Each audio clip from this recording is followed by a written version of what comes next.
دو چشمونت پیاله پر ز می بی، دو زلفونت خراج ملک ری بی. همه وعده کردی امروز و فردا، ندونم مو که فردای تو کی بی. سری دارم که سامانش نمی بود، غمی دارم که پایانش نمی بود. اگر باور نداری سوی من آی، ببین دردی که درمانش نمی بود. مو افسرده حالم چون ننالم، شکسته پر و بالم چون ننالم.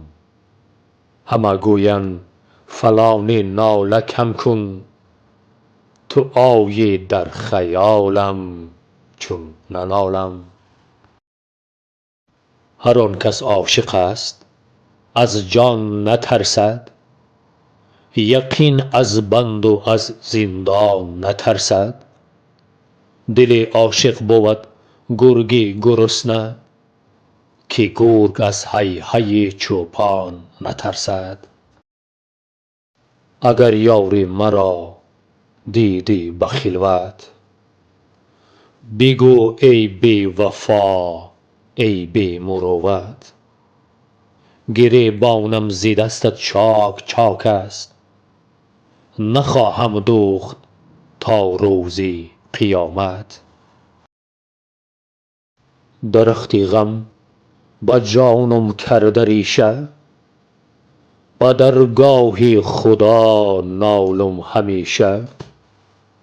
رفیقان قدر یکدیگر بدانید، اجل سنگ است و آدم مثل شیشه. سیاهی دو چشمانت مرا کشت، درازی دو زلفانت مرا کشت. به قتلم حاجت تیر و کمان نیست، همو ابرو و مژگانت مرا کشت. بهار آمد به صحرا و در و دشت، جوانی هم بهار بود و بگذشت. سر قبر جوانان لاله رویه، دمی که مهوشان آیند به گلگشت. به قبرستان گذر کردم کم و بیش، بدیدم قبر دولتمند و درویش.